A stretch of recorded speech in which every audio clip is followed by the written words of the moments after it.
마음이 평안하리니 항상 기쁘고 복이 되겠네. 영원하신 팔에 안기세 주의 팔에 거신 팔에 안기세 주의 팔에 영원하신 팔에 안기세. 날이 갈수록 주의 사랑이 두루 광명하게 비치고 천성 가는 길 편히 가리니 영원하신 팔에 안기세 주의 팔에 거신 팔에 안기세 주의 팔에 영원하신 팔에 안기세. 주의 보좌로 나아갈 때에 기뻐 찬미소리 외치고 겁과 두려움 없어지리니 영원하신 팔에 안기세 주의 팔에 거신 팔에 안기세 주의 팔에 영원하신 팔에 안기세.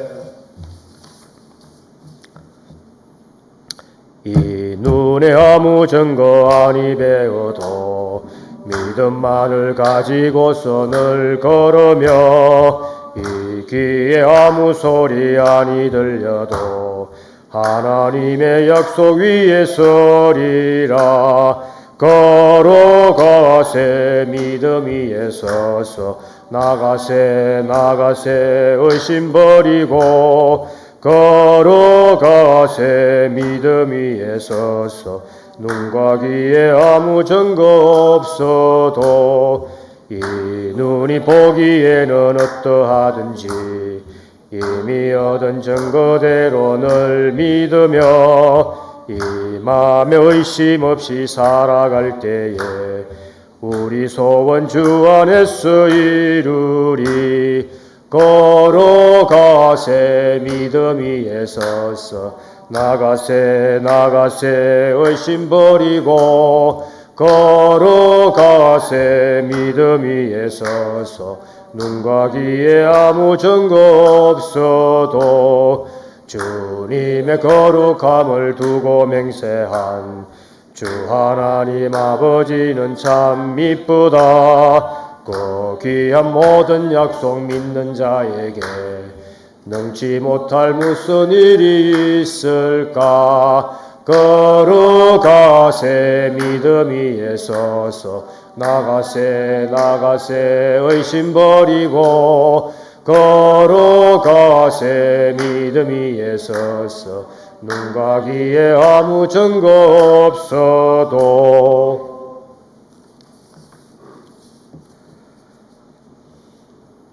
십자가 군병들아 주 위에 일어나 기들고 앞서 나가 담대히 싸우라. 주께서 성전하고 영광을 얻도록 군대 거느리 사이기게 하시네. 십자가 군병들아 주 위에 일어나 나팔 소리 듣고 곧 나가 싸우라. 수 없는 원수 앞에 주 따라갈 때에 주 예수 힘을 주사 강하게 하시네. 십자가 군병들아 주 위에 일어나 내 힘이 부족하니 주 주 권능 믿으라. 복음의 값주 있고 늘 기도하면서 너 맡은 자리에서 충성을 다하라. 자 군병들아 주 위에 일어나 이날에 적절하고 곧게가 부르라. 성전한 군사들은 영생을 얻으며 영광의 주와 함께 왕노릇하리라. 아멘. 찬송가 145장 복음성가 찬송하겠습니다.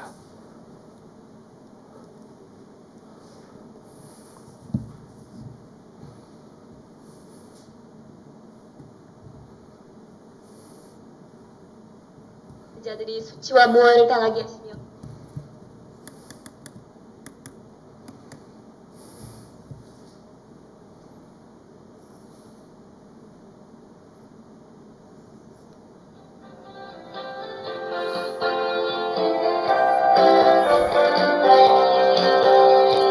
아름다운 마음들이 모여서 주의 은혜 나누며 예수님을 따라 사랑해야지. 우리 서로 사랑해. 하나님이 가르쳐준 한 가지, 내 이웃을 내 몸과 같이. 미움 다툼 시기 질투 버리고 우리 서로 사랑해. 이 다음에 예수님을 만나면 우린 뭐라 말할까? 그때에는 부끄러움 없어야지. 우리 서로 사랑해. 하나님이 가르쳐준 한 가지, 내 이웃을 내 몸과 같이. 미움 다툼 시기 질투 버리고 우리 서로 사랑해. 한번 다시 할까요?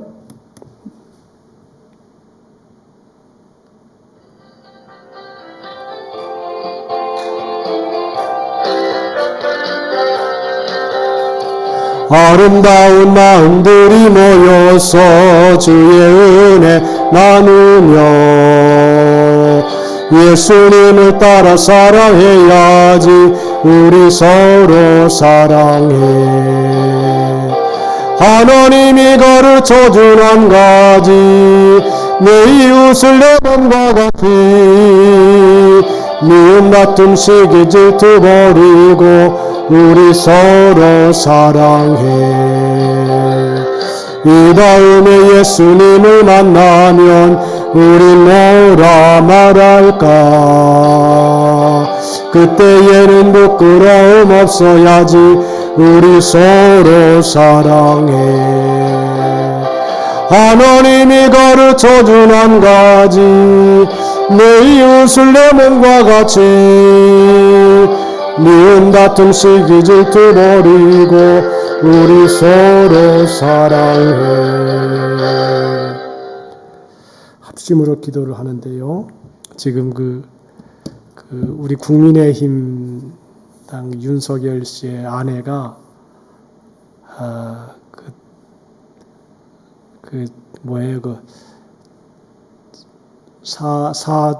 사주관상 그걸로 박사학위를 받았대요. 그래서 이게 이제 서울에 계신 우리 최원영 목사님이 나한테 전화를 하면서, 아이고 목사님, 국민의힘이 돼야 될 텐데 그 사모님이 사주관사로 박사학위 석사 논문인가를 받았다 그래요. 그래서 아이고 이게 걱정이 된다 그런 생각이 들어요. 아무튼 이제 신앙의 자유를 위해서는 이쪽 당이 돼야 되는데 걱정도 되고, 근데 하여튼 하나님이 택한 자가 대통령이 되어서 영광을 돌리도록 기도하시고요. 그리고 코로나가 빨리 끝나도록 기도하고 오늘도 하나님의 말씀 은혜 받도록 우리 합심으로 한번 기도합시다. 은혜로우신 우리 아버지 하나님 감사합니다. 역사의 주관자가 되신 주님, 오늘도 주님이 우리와 함께 해주시고 역사해 주시어서 이 나라 이 민족을 긍휼히 여기시고 불쌍히 여겨주시기를 바랍니다. 성령으로 우리 가운데 함께 해주시어서 주님의 나라가 우리 가운데 임하며 주의 권능이 나타나게 하시고 주님의 피 묻은 손으로 우리를 덮어주시기를 원합니다. 오늘도 주의 말씀을 통해서 우리가 새로워지게 하시고 이 나라의 좋은 지도자가 뽑히게 도와주시옵소서. 영광을 돌리게 도와주시기 바라오며 하나님의 나라가 우리 가운데 임하는 역사가 나타나게 도와주시기를 바랍니다. 하나님 우리 아버지여, 이 민족의 아버지 전 세계에서 코로나가 속히 사라지게 하시고 자유로운 생활 될 수 있게 하시고 하나님을 높이고 찬송하는 삶이 되도록 인도해 주시옵소서. 오늘도 말씀을 통해 은혜 받게 도와주시고 진리 가운데 거하는 시간 되게 도와주옵소서. 성령으로 충만하게 하시고 말씀으로 함께해 주시옵소서. 예수님의 이름으로 기도하옵나이다. 아멘. 사무엘상 31장 1절로 6절입니다. 우리 교도하십시다. 블레셋 사람들이 이스라엘을 치매 이스라엘 사람들이 블레셋 사람들 앞에서 도망하여 길보아 산에서 엎드러져 죽으니라.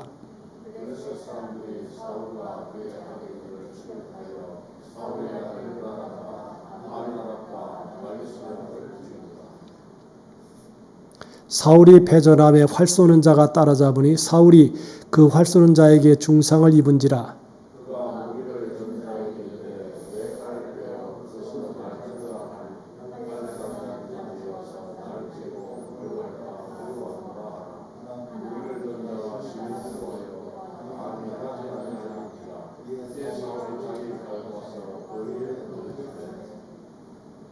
무기를 든 자가 사울이 죽음을 보고 자기도 자기 칼 위에 엎드러져 그와 함께 죽으니라.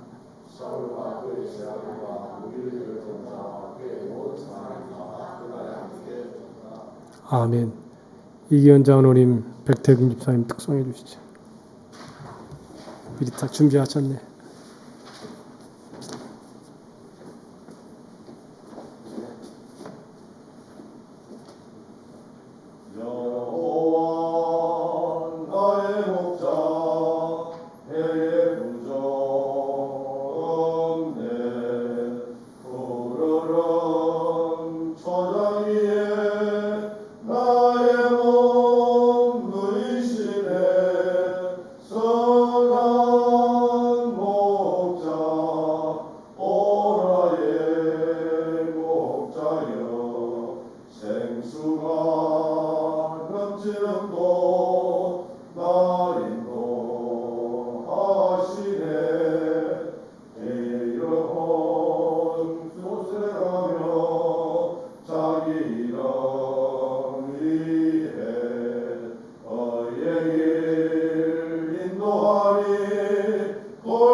아멘.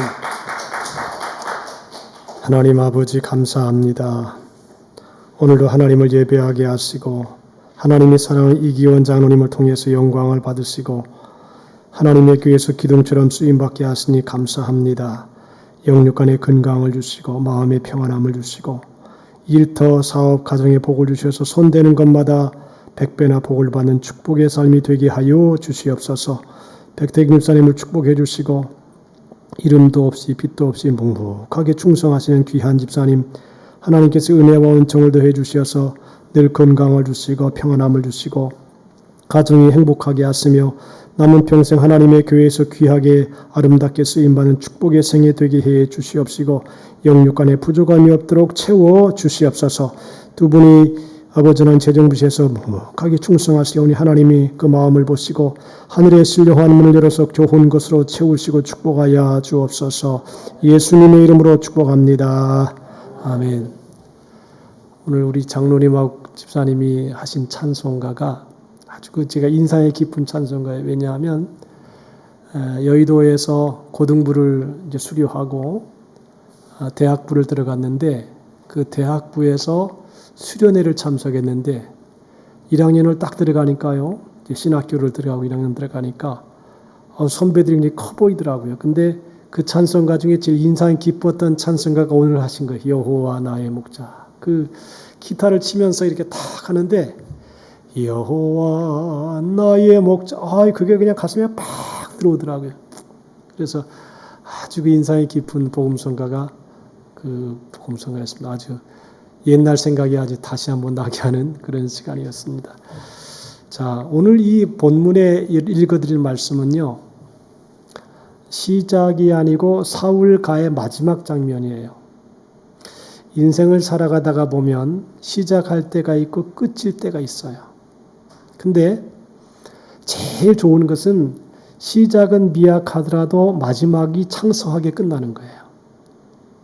예를 들어서 이스라엘 민족은 아브라함으로 시작했지만 나중에 200만이나 되는 거대한 국민으로 이렇게 점철되고 왕성하게 됩니다.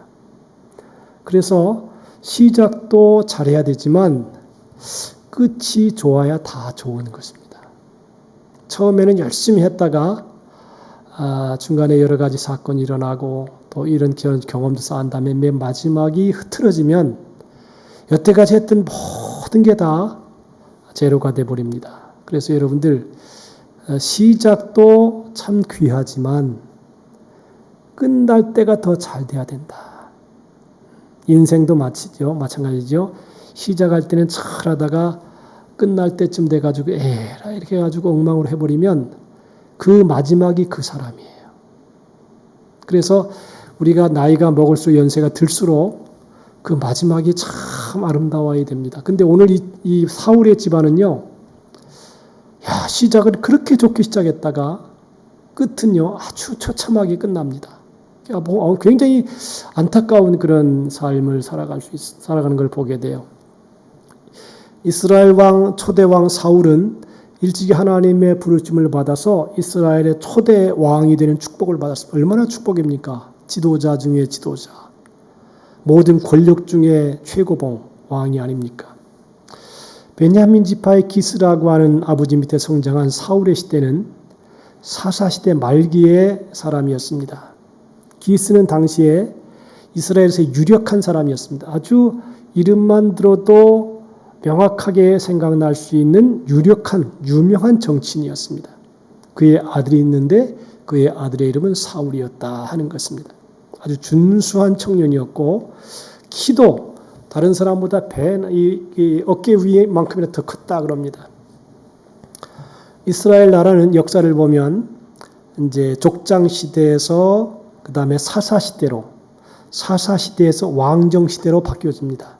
그래서 족장 아브라함, 이삭, 야곱, 그 다음에 야곱이 쭉 내려가 가지고 사사 시대가 끝난 게 누구냐면 사무엘이 사사 시대를 마지막입니다. 그리고 그 다음 때가 왕정 시대가 사울입니다.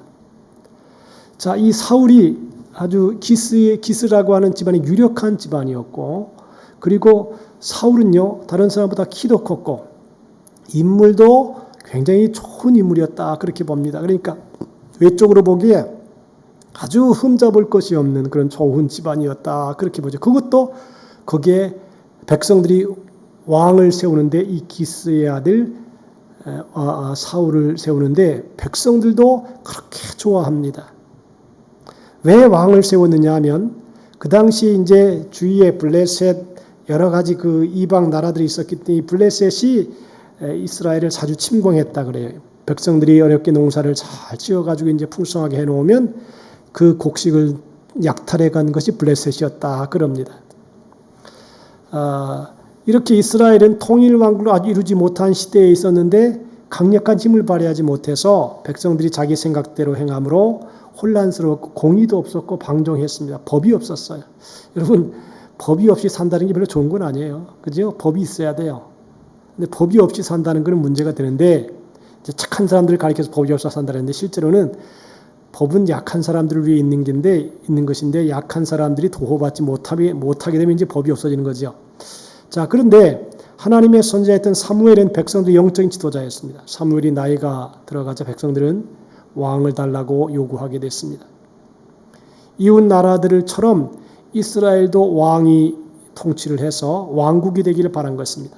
그래서 하나님께서 사무엘에게 명령을 그러면 왕을 세우게 해라. 그래서 이제 왕을 찾아 나간 사울이 40세였던 어느 날 암나귀를 찾아오라는 아버지의 분부를 듣고 사울과 함께 사방으로 나귀를 찾아 나섰습니다.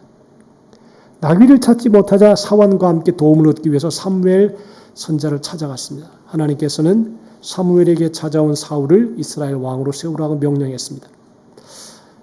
이 일이 누구도 예상치 못한 일이었는데 사무엘뿐 아니라 사울 자신도 나귀를 찾아 나섰다가 만난 사무엘 선지자에게 왕으로 기름 부음을 받게 될 것을 전혀 상상하지 못했습니다. 그러니까 하나님께 사무엘에게 이렇게 말합니다. 너는 그에게 기름을 부어 내 백성 이스라엘의 지도자를 삼으라. 그가 내 백성을 블레셋 사람들의 손에서 구원하리라. 내 백성의 부르짖음이 내게 상달되었으므로 내가 그들을 돌보았노라. 그래서 사무엘 선지자를 만난 사울이 자신에게 기름을 부어 왕으로 세우려고 하자 이렇게 말합니다. 잘 들어보세요.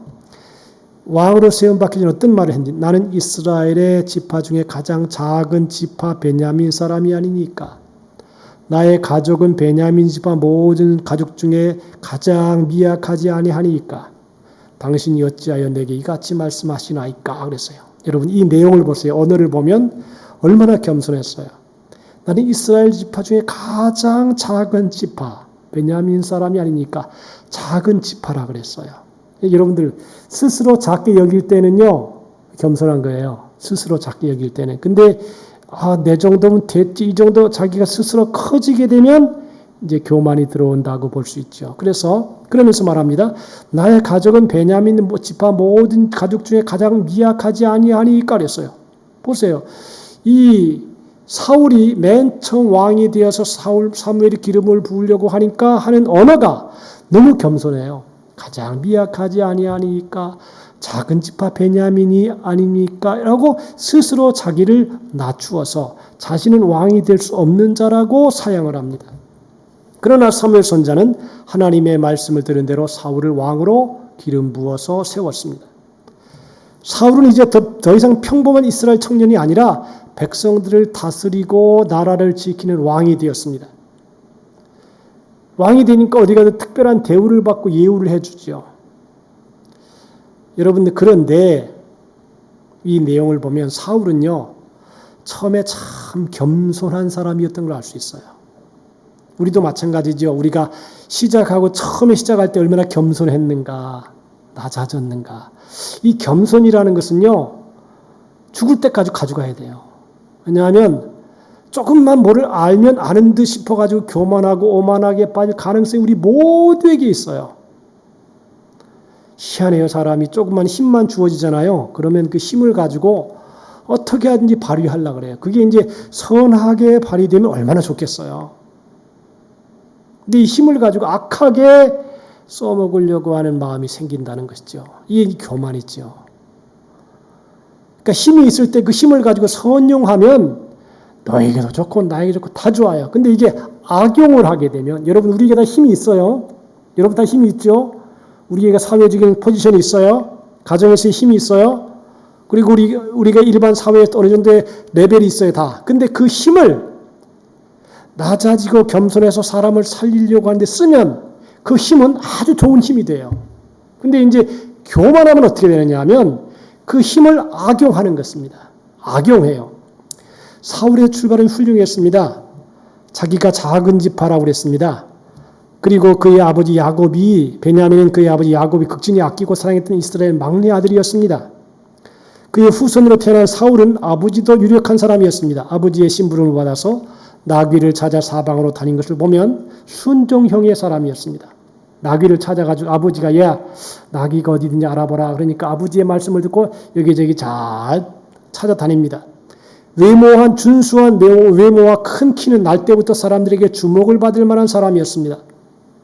아무도 그를 알아주지 않았지만 하나님은 그를 주목했습니다.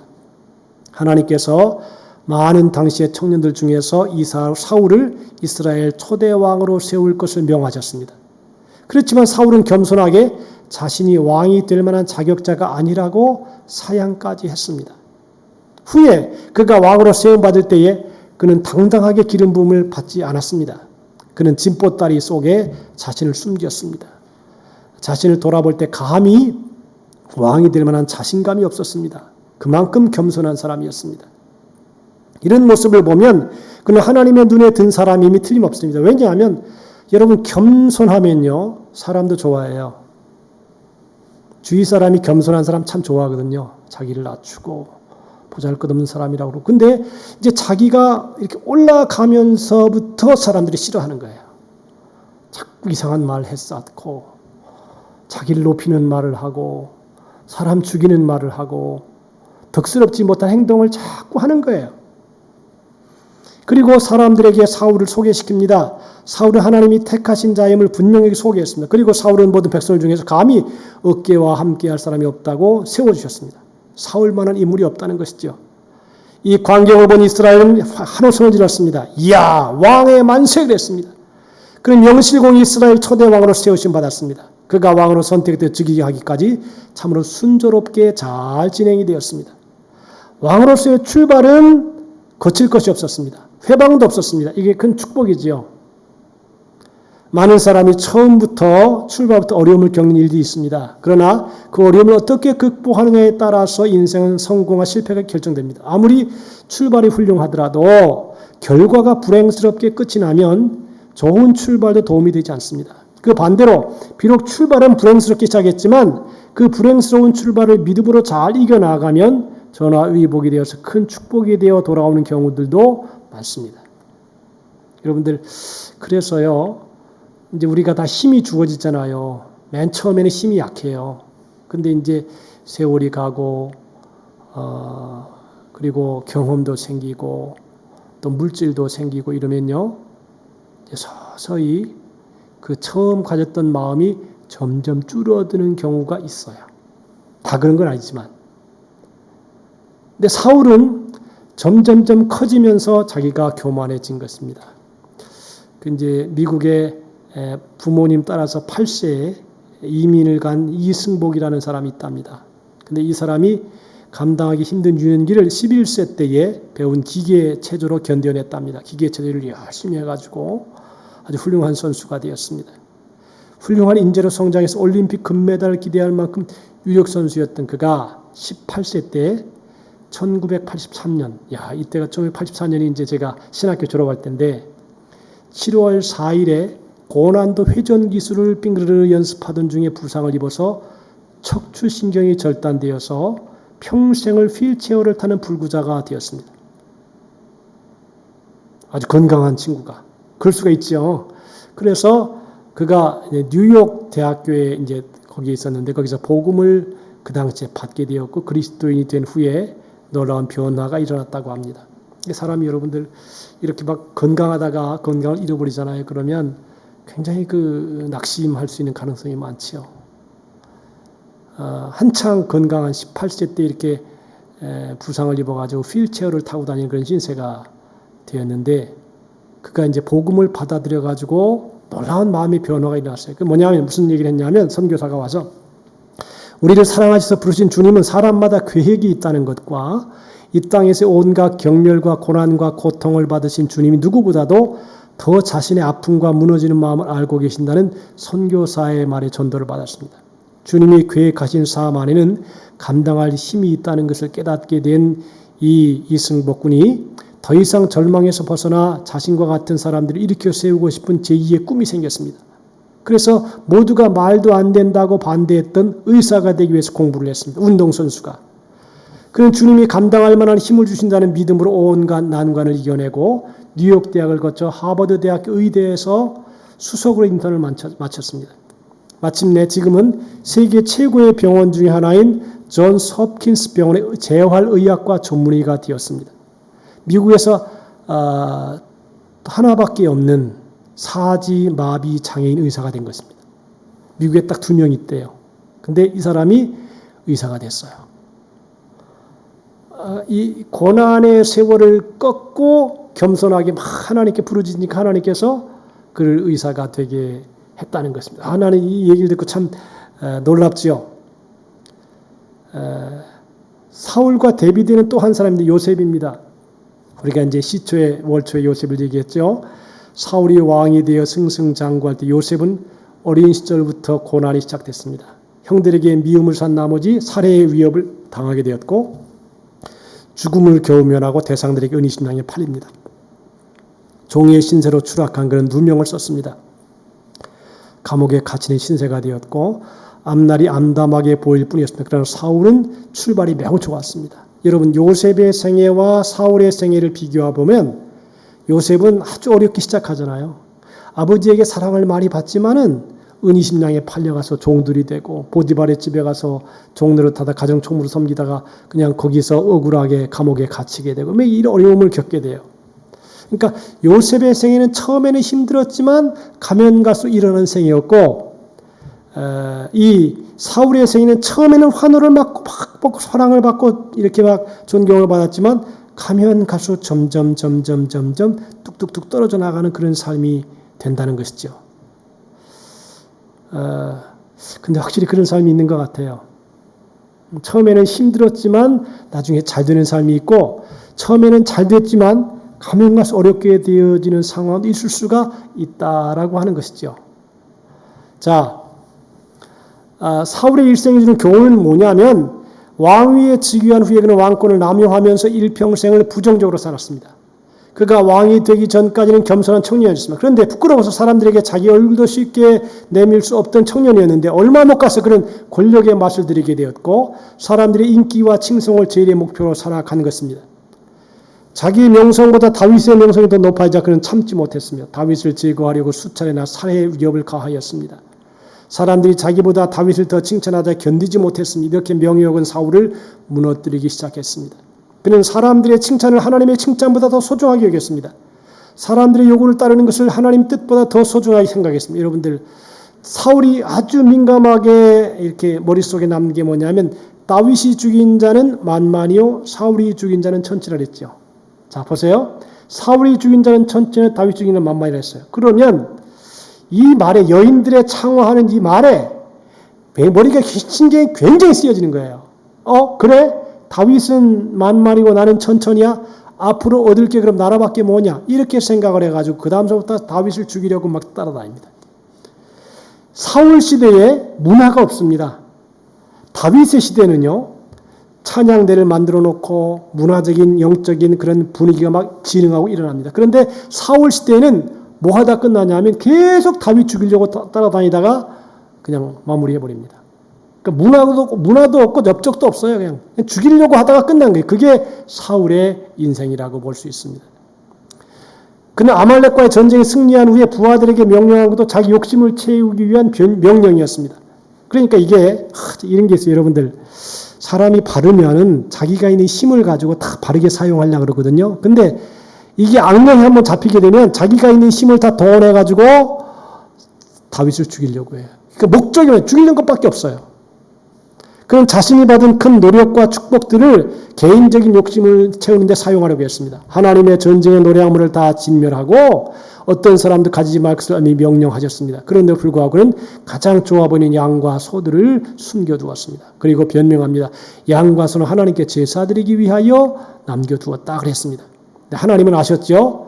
사울 왕의 가축을 숨겨둔 것은 그의 욕심 때문이었습니다. 참 욕심은 경계해야 될 점입니다. 우리가 욕심이 한번 들어오게 되면 단 아무것도 안 보입니다. 욕심이 잉태한 즉 죄를 낳고 죄가 장성한 즉 사망을 한다. 욕심이 가슴속에 들어가게 되면 욕심을 이루기 위해서 모든 행동을 합니다. 그러면 그게 나중에 커서 죄가 되고 죄는 곧 자기를 죽입니다. 여러분들 권력이라는 게 참 좋은 거잖아요. 요새 더불어민주당에서 4명이 자살을 했습니다. 다 고위직들입니다. 고위직들. 좋은 권력의 자리에 있었으면서도 자살을 해요. 이해가 안 되잖아요. 우리는 감히 올라갈 수 있는 자리가 아닌데 다 자살했어요. 뭐 때문에 그럴까요? 그 속에 죄가 들어가서 그래요. 죄가. 결국 죄의 결론은 사망이에요. 죄가 욕심이 잉태한 지 죄를 낳고 죄가 장성한 지 사망을 낳죠. 그리고 결국 뭐냐면 욕심이 들어가서 결국 마지막은 사망을 난 거예요. 사무엘 선지자를 통해서 명한 말씀을 불순종하는 것입니다. 하나님의 말씀이나 뜻보다도 자기 좋은 대로 결정하고 행동했습니다. 그래서 신앙이 뭡니까 여러분들? 신앙 생활을 하는 거 뭐예요? 기도를 하잖아요. 왜 기도합니까? 내 뜻보다도 하나님의 뜻이 무엇인가 그 뜻을 더 따르기 위해서 기도하는 게 기도예요. 그렇죠? 기도를 왜 해요? 내 뜻 이루기가 하나님의 뜻을 이루기 위해서 기도하지요. 내 뜻 다 이루려면 뭐로 기도합니까? 기도의 결론이 뭔데요? 예수님이 하신 기도예요. 내 뜻대로 마옵시고 아버지의 뜻대로 되기 원합니다. 그게 기도의 결론이거든요. 예? 여러분들 얼마 전에 어느 목사님이 그런 얘기를 했어요. 여러분들의 기도하고 싶은 대로 다 응답돼도 여러분은 행복하지 않습니다. 그랬어요. 여러분이 원하는 대로 다 기도 응답돼도 행복하지 않다는 거예요. 백집사님 그래요 안 그래요? 백집사님이 가장 원하는 게 뭡니까?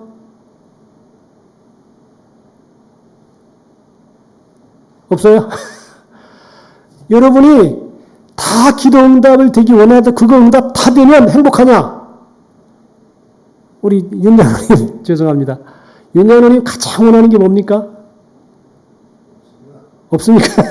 아 욕심이 없으시네. 근데 그거 다 이루어져도요 그렇게 행복하지 않다는 거예요. 나는 종종 그런 얘기를 했어요. 지난주 목요일 날 아주 의미 깊은 행사에 참여를 했습니다. 라이언스 클럽의 멤버들이 10억을 기부한 그 행사에 참여를 했어요. 저보고 축사를 맡으라고 해서 강변 순복음교회가 축사를 하고 왔어요. 이야, 기업인들이 연도별로 순차적으로 해가지고 10억을 약한 자들을 위해서, 약한 이웃을 위해서 기부하겠다는 거예요. 가난한 교회들, 또 힘이 없는 사람들을 위해서 10억을 순차별로 이렇게 해가지고 기부하겠다는 게 제가 이제 그걸 기사화해가지고 본헤럴드에다가 냈습니다. 그러니까 본헤럴드 목사님, 바리긴 목사님이 전화를 해가지고 참 좋은 소식이라고요. 이제 그렇게 얘기를 했습니다만 요새 이 코로나 때 10억을 기부한다는 건 어마어마한 일 아닙니까 이게. 자기 욕심 채우려면 10억 가져도 모자란데 이 사람들은 그 이사장 그러니까 그분들이 다 모아가지고 연도별로 얼마씩 10억을 기부하겠다는 게 이웃을 위해서. 아주 기분 좋게 제가 기사를 썼습니다. 근데 내가 가지기는 좋아하지만 다른 사람을 위해 베푸는 것은 그렇게 쉬운 일이 아니거든요. 근데 저는 그런 걸 느꼈어요. 뭘 느꼈냐면 다른 사람에게 주면 그게요 자기가 나중에 받을 것이 돼요. 가난한 사람을 불쌍히 여기는 것은 하나님께 꾸이는 것이다.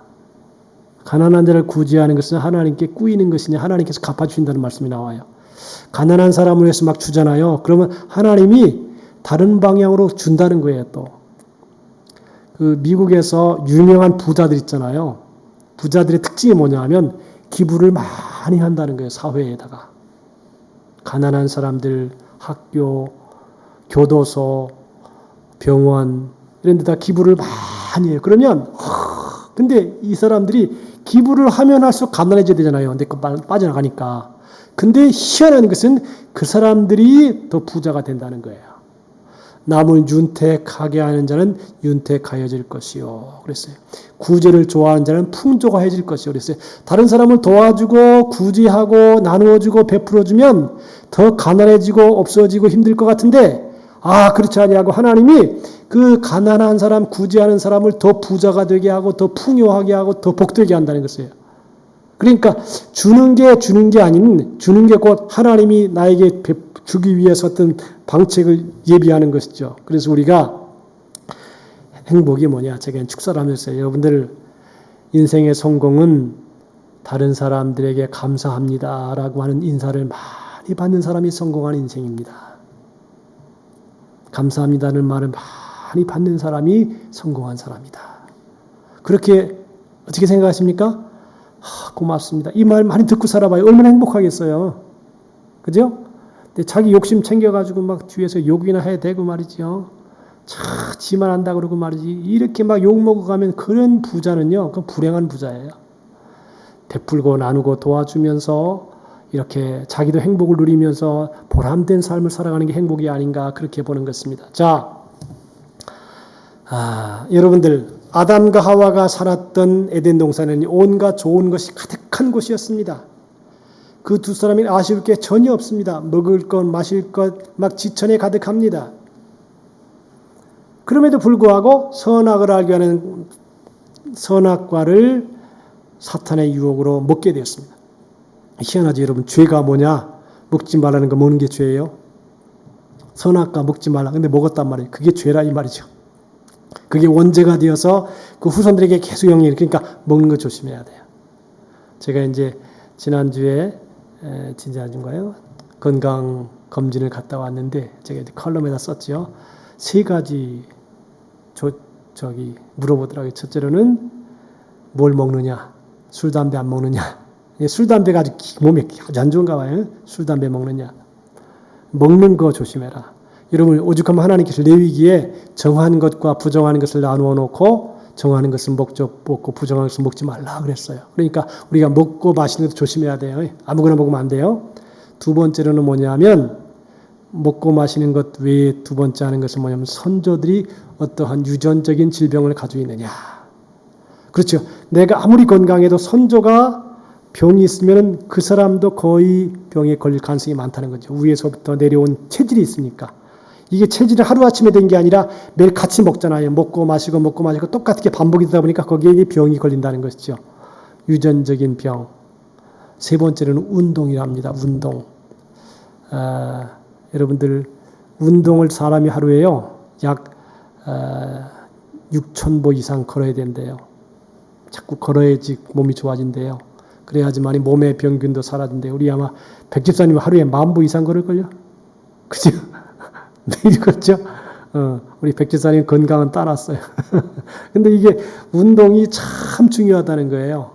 저도 이제 여기 앞에 마한산이 있기 때문에 자주 왔다 갔다 합니다. 근데 운동이 굉장히 중요하다는 거죠. 아마 우리 교회 중에서 제일 건강한 분은 우리 이기원자는 제일 건강하지 않나. 전 대한민국의 산이란 산을 다 갔다 왔으니까 제일 건강하지 않나 그런 생각이 들어요. 근데 많이 걸으면 몸이 건강하다는 거죠. 많이 걸으면. 자, 그래서 우리의 삶을 복되게 살려면 이런 이제 그런 요인이 있고요. 사울의 일생이 주는 교훈은 뭐냐면 그 마지막이 좀 좋지가 않아요. 마지막이. 여러분들 신앙생활도 마무리를 잘해야 돼요. 마지막 죽기 전에 또 나이가 먹어서 행동을 잘해야지 그게 결론으로 도달해요. 땅. 이것이 이분의 결론이다. 이렇게 나와요. 이 사울이 임종을 보면 때마다 시마다 승리도 하나님이 안겨주셨는데 훗날 욕심과 불순종으로 인해서 하나님의 마음을 상하게 했습니다. 그래서 하나님이 이렇게 말씀합니다. 사무엘에게 내가 사울을 왕으로 세운 것을 후회하노니 그가 돌이켜서 나를 따르지 아니하며 내 명령을 행하지 아니하였음이니이다 그랬어요. 사울을 왕으로 세운 것을 후회했어요. 하나님이. 아이고 지 고집대로 막 하는 거예요. 마지막이 되니까 끝이 되니까 이제 힘도 세지고 권력도 세지고 돈도 있어지고 하니까 막 자기 마음대로 자기 뜻대로 행하는 거예요. 여러분들 이제 처음엔 다 겸손하거든요. 없으니까 힘이 없으니까 약하니까. 여러분들 죄송합니다만 장로님들도 처음 받을 때는요 아주 겸손합니다. 예, 알겠습니다. 다 겸손합니다. 제가 임직식을 시켜보니까 알지요. 아주 얼마나 얼굴도 겸손하고요, 태도도 겸손하고요, 참 낮아집니다. 근데 나는 제가 이제 안락순보험교회 일을 7위 하면서 그 장로님들의 그 끝을 보는 것 같아요. 옛날에 이건요 목사고 없어요. 그냥 오만 거만 방자해가지고 막 해버립니다. 그냥 막 해버립니다. 난 죄송합니다. 저 교회 그들의 태도를 보면서 세상에 저런 자세로 장로님이 일을 하는가. 이거 눈에 보이는 게 없어요. 그냥 막 말도 하고요. 그냥 난 최수건 목사님 죄송합니다. 불쌍하다는 생각이 가끔 들어요. 저기서 정열을 다해서 했는데 세상에 마지막에 저 목사님이 저렇게 함부로 막 말을 하다니 막 말이요. 이게 하나님의 자기가 영적인 양식을 먹여주고 키워주고 한 분들에게 대해서 말이 너무 거칠더라고요. 저거는 장로의 마지막 끝의 인생이 아니다. 어떻게 저렇게 말을 하는가? 자기를 임직시켜가지고 키워주고 신앙으로 자라게 한 분들인데 어떻게 저렇게 말을 저렇게 함부로 할 수 있는가? 그런 갈등이 생기더라고요. 최소한도로 어떤 윤리가 있잖아요. 자기를 장로로 세워서 이렇게 키워준 분들에 대한 윤리가 있잖아요. 그게 전혀 없더라고요. 그래서 우리가 인생을 살아가면서 처음보다도 끝이 좋아야 된다. 자, 그러면 이 사울이 어떻게 끝을 내었는가? 여러분 이제 오늘 성경을 읽었지만 할례받지 않은 이방 군인들이 달려와서 이제 활을 도망치던 사울의 갑옷을 뚫었어요. 그러니까 중상을 입었어요. 몸이 피가 나죠. 더 이상 도망갈 수 없어요. 이제 그런데 이방 군인들이 아말렉 이제 블레셋 군들이 달려와가지고 자기를 죽일까봐 두려워했습니다. 그러니까 신하들을 보고 자신을 칼로 쳐달라 그래요. 아무도 어떻게 왕을 칩니까? 못 치죠. 그러니까 스스로 그냥 칼에 엎드러져서 목숨을 이렇게 된, 어떻게 보면 자살이죠. 이 광경을 보고 사울의 무기를 들고 있던 부하도 함께 칼이 엎드러집니다. 전쟁 이튿날 블레셋 군인들이 전사한 이스라엘 병영을 살피다가 사울과 그의 세 아들들의 시신을 발견했습니다. 그러면서 사울의 머리를 베고 갑옷을 벗겼습니다.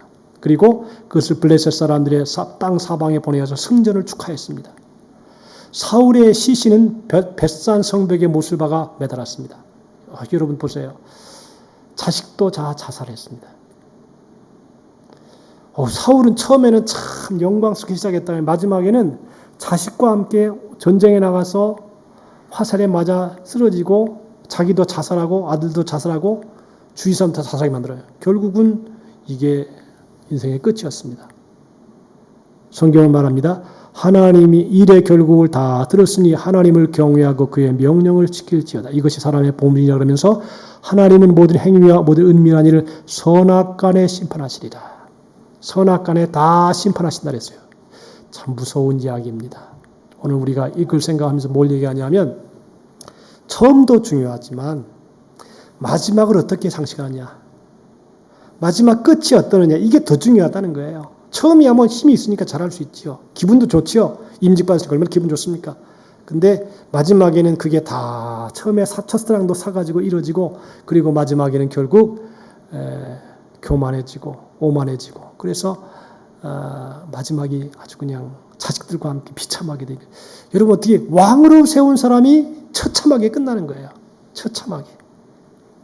그래서 우리가 첫사랑 잊어버린 것 다시 찾고 첫 마음 다시 찾고 그래서 끝까지 겸손하게 행함으로 어떻게 여러분들 사울은 시신까지 잔인하게 처형이 되잖아요. 적군에게 뺏겨가지고 목을 쳐가지고 그냥 사람들 보는 앞에서 이렇게 이게 사울의 왕의 몰이다 그러면서 구경을 시켜버리죠. 얼마나 비참한 거예요 이게.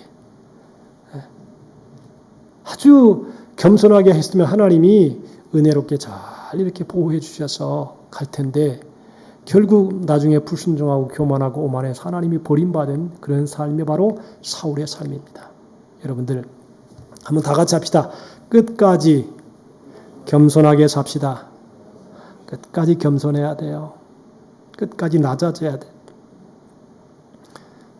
나중에는 왜 그런 견사가 나오냐면요. 나중에는 힘이 좀 세지거든요. 나중에는 마지막 끝에쯤 갈 때 되면요. 힘이 세져요. 힘도 세지고 고집도 세지고요. 자기 자아도 강해지고 이러니까 막 한번 해버려요. 처음에 가졌던 그 겸손함 낮아지는 없어요. 그러니까 결국은 마지막에는 그렇게 처참하게 끝나고 말았습니다. 여러분들 이것은 교훈입니다.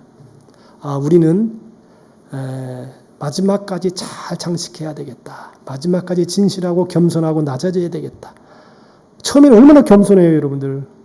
임직받을 때 얼마나 겸손해요. 낮아지잖아요. 근데 그게 끝까지 가야지 영광스러운 것이지 끝까지 가지 못하니까 사울처럼 아주 비참하게 나는 여러분들 돌아가신 다음에 시신도 좀 존귀하게 대했으면 좋을 것 같더라고요. 시신도 막 그냥 짐짝대로 대하지 말고 마지막에 참 정중하게 이렇게 대하는 그런 삶의 모습이 보였으면 좋겠어요. 그래서 우리의 삶이 처참한 삶이 아니라 겸손하고 존귀하고 그리고 귀히 여김받는 그런 삶을 우리 모두가 사시기를 주님의 이름으로 축복합니다. 기도합시다. 하나님 아버지, 시작은 미약했지만 나중은 창대한 사람이 있고 시작은 창대했지만 나중은 어둠에 거하는 사람이 있음을 오늘 말씀을 통해서 보았습니다.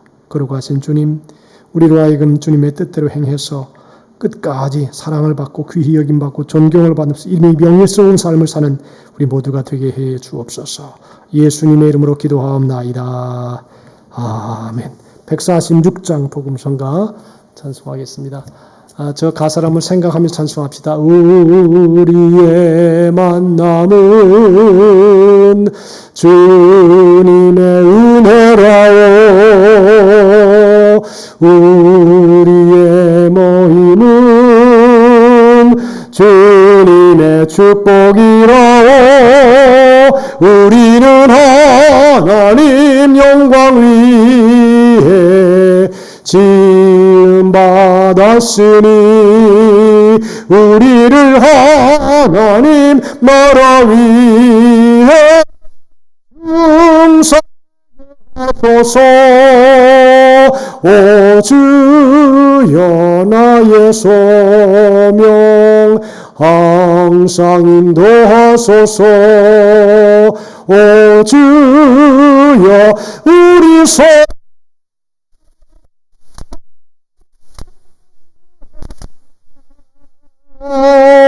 우리의 모든 것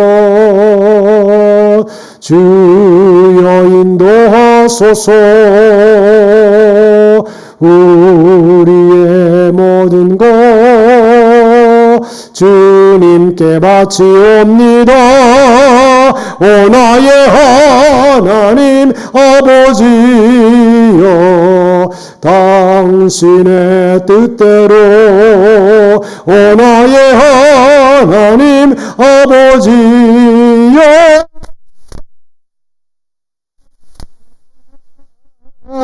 오 주여 나의 소명 항상 인도하소서. 오 주여 우리 소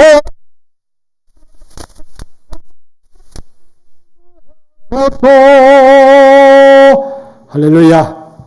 우리 한 10분 동안 통성으로 오늘 말씀을 생각하면서 마지막에 아름다운 삶, 겸손한 삶, 존경을 받는 삶이 되도록 우리 하나님 앞에 통성으로 기도하도록 그렇게 하겠습니다. 다 같이 우리 합심으로 주일 청하고 기도합니다. 주일 감사합니다. 오늘도 주님의 말씀을 받았습니다. 말씀 속에서 하나님의 음성을 듣게 도와주시고 하나님이 기뻐하는 선한 뜻을 깨닫게 도와주시어서 주 앞에 영광 돌리는 삶을 살아가게 도와주시옵소서. 승리하게 도와주시옵시고 주님이 기뻐하는 뜻을 이루어드리게 도와주시길 원합니다. 성령의 충만함으로 함께 해주시어서 하나님이 기뻐하는 귀한 뜻이 무엇인가를 잘 분별하게 도와주시옵시고 승리하는 삶을 살아가도록 인도해 주시고 역사해 주시옵소서.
다음 주일은 설 명절 주간이니까 낮 예배만 드릴 테니까 그렇게 하시면 될 것 같습니다. 기도합니다. 은혜로우신 하나님 아버지 감사합니다. 오늘도 낮 예배에서부터 오후 예배까지 하나님께 영광 돌리게 하심을 감사하오며 우리의 삶이 처음은 미약하나 나중은 창대한 삶이 될지언정 처음에는 잘 되었다가 나중에는 패배자로 끝나는 삶이 되지 않도록 우리의 신앙과 삶을 붙들어 주시옵소서.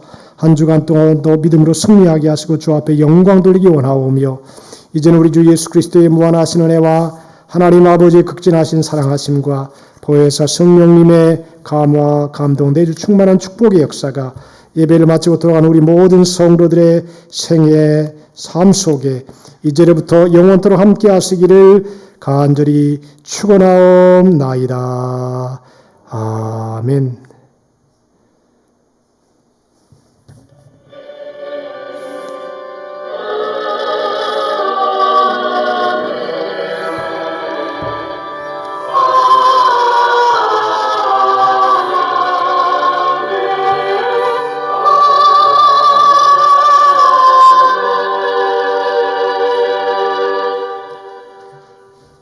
아멘.